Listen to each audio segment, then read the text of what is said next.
Good morning, Cardinals. It's me, Mr. Ernst, and today we're going to be taking a look at parts 4 and 5 of your assignment. Once again, all these questions are basically just looking at review from the year, but that doesn't mean that we may have forgotten or gotten a little bit rusty on this stuff. So I'm going to be going through each question and kind of helping you guys through to kind of figure out how to go about answering each one of these problems. Again, I do want you to try and do these on your own, but if you do get stumped, this is the video to come to. Come watch the video, and I will hopefully be able to help you through it, okay? All right, so very first one. We're doing parts both 4 and 5. Multiple choice, describe the transformation of the shape A, B, C, D, E, F, G, which is this one. A, B, C, D, E, F, G. I feel like my scale is really off. Should have taken choir instead of math classes. But here we go. We also got A prime, B prime, C prime, D prime, E prime, F prime, and G prime. This guy over here. So this is our pre-image, our original. This is the pre-image. And this one over here is going to be our after image. After image. So before and after. So now we want to look at, it says describe the transformation of the shape. How did it go from this side to this side? So if we're looking at this, we want to look at what's happening here. Remember, there are 4 different types of transformations we've talked about this year. We talked about reflection, rotation, hold on, wait, translation, forgot for a minute, translation. See, even I'm forgetting what we learned this year, and I'm the one who taught it. Dilation. Bam, 1, 2, 3, 4. So, reflection, rotation, translation, dilation. As a quick review of each of these, reflection takes a shape, and this one has a flip to it. So it kind of flips it like a little burger patty from one side onto the other. Starts here and flips itself over to the other side. A rotation means that it is going to spin in some way, shape, or form. So in this case, I didn't do a really great job of this. In this one, this is spinning so that it becomes this one. So rotation is a spin. Translation, the shape stays exactly the same. It just kind of scoots to a new position. So if you're looking at moving something from one spot to another, you're looking for translation. Last one, dilation is the act of making the shape larger or smaller using a scale factor. Whoops, can't make a triangle today. So let's say this is a big old triangle now. That is dilation. So that is the review of all these. And if we look at this shape, no matter how weird it is pretty simple to see which one of these 4 it is. Let's see, let's go through these. First one is a reflection. So we've got, let's see, a reflection, a rotation, and finally a translation. So we're not even talking about dilation in this one, but that's all right. First 2 are reflections. One is over the x-axis and one's over the y-axis. Cool? So let's go through and take a look at each of these. Reflecting over the x-axis. Here's my x-axis right here. I'm going to cheat and use a little straight line tool. There's my x-axis, which means that if I was reflecting over at that, this shape would flip down. Whoops, this shape would be flipping down here. And that's definitely not what it did, so it's not A. The second one, whoopsie. The second one, there we go, reflected across the y-axis. So once again, grab this, grab my little straight line tool. Y-axis is here, which means if it was a reflection over the y-axis, the shape would go from here and flip over to this side. And that one looks like a pretty good bet so far. I can kind of see where this shape would be picked up and flipped over to this side. So this one might be good. We know A is not good. B might be good, but we're not sure yet. Oh dear.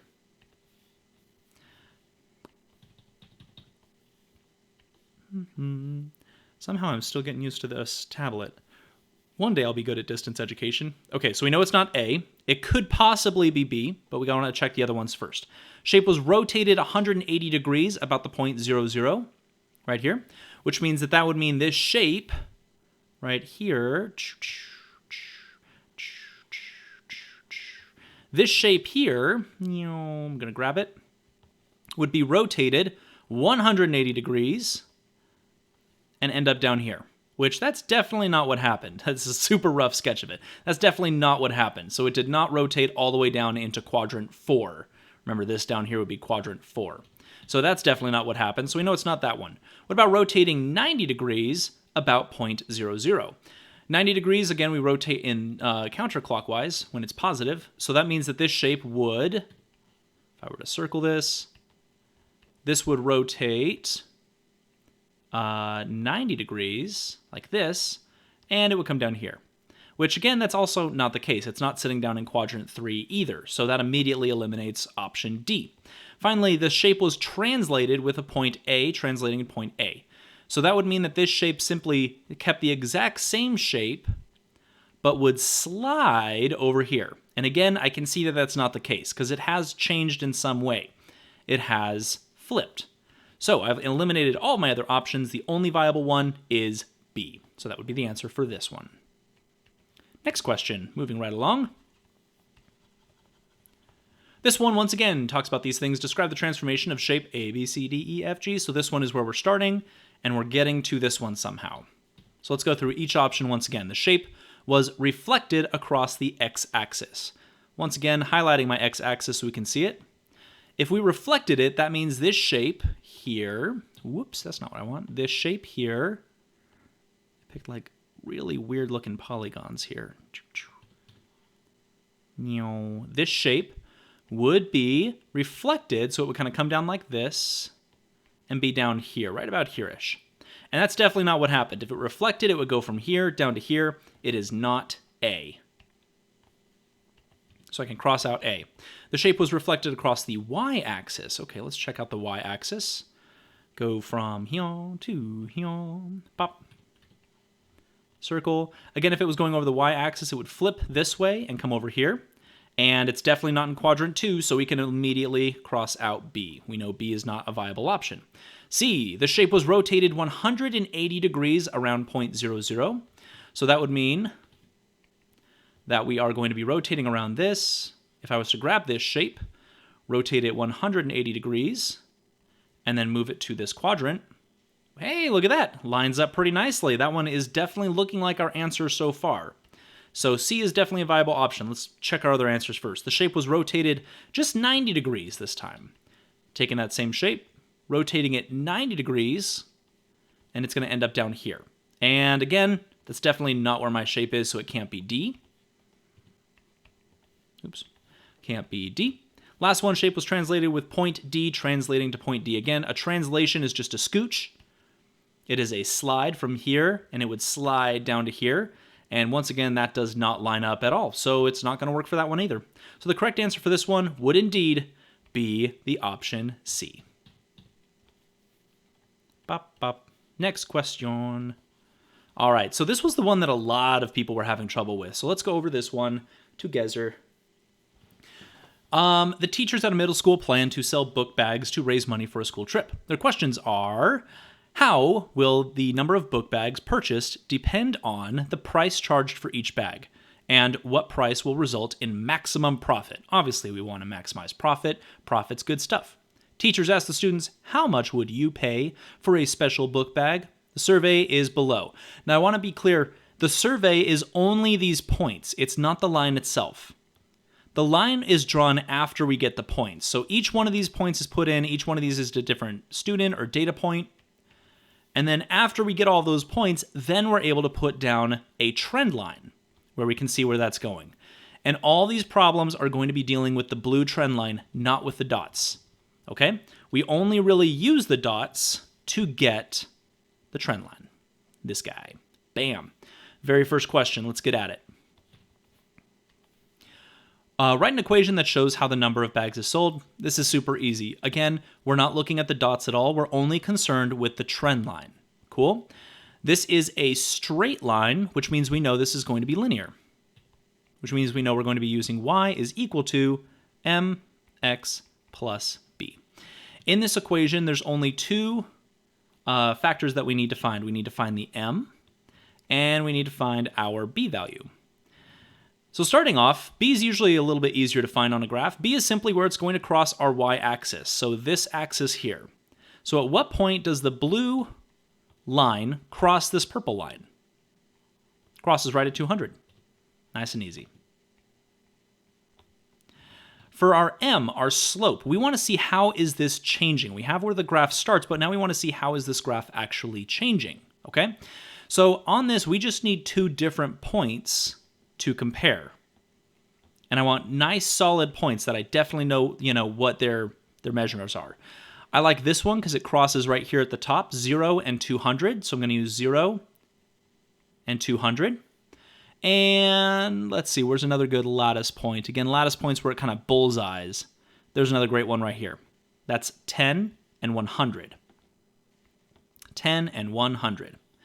So now when I'm looking at this, I want to see what my changes are. So how much did from this point to this point, my x value went up by 10, and my y value went down by 100. So now I'm going to put my change in y, over my change in x.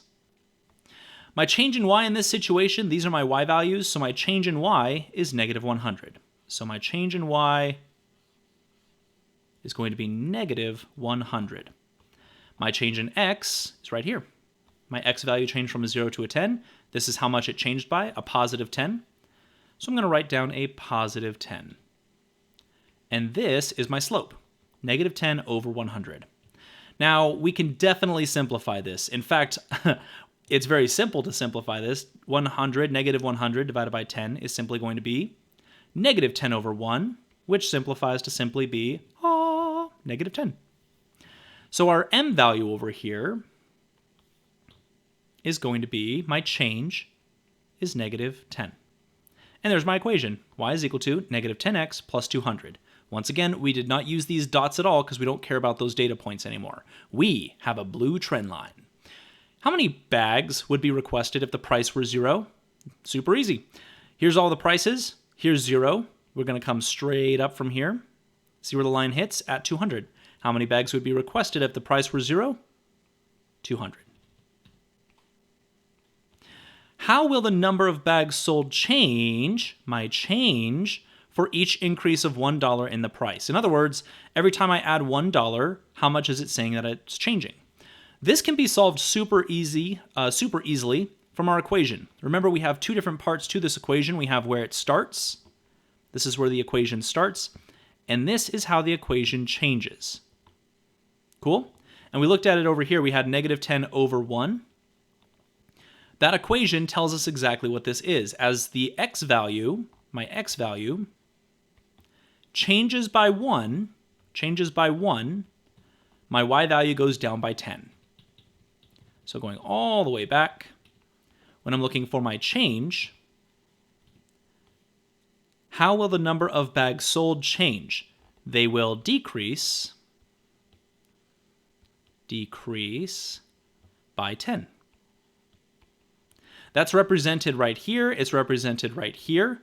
And if you were to basically look at each one of these points on the graph, it shows that as well. But it decreases by 10, and that's C. Cool? I'm going to erase all of this. We're going to go on to the next problem. Keep this moving. Is that right? Yes, those are the last ones. Last problems there.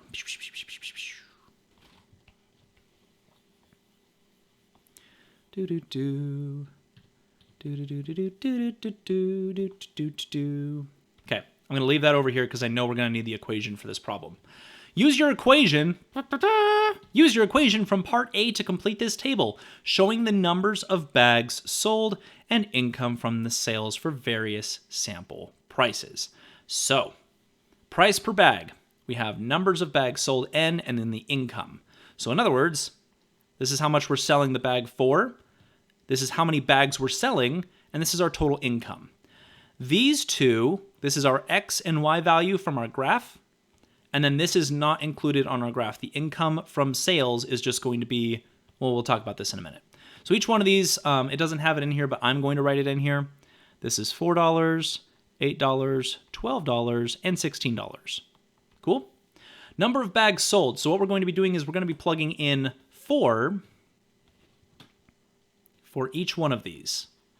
So I'm going to plug each one of these in. So starting with 4. So this is negative 10 multiplied by 4. And I'm going to solve for y. So this is going to be negative 10 times 4. That's negative 40 plus 200 is equal to y.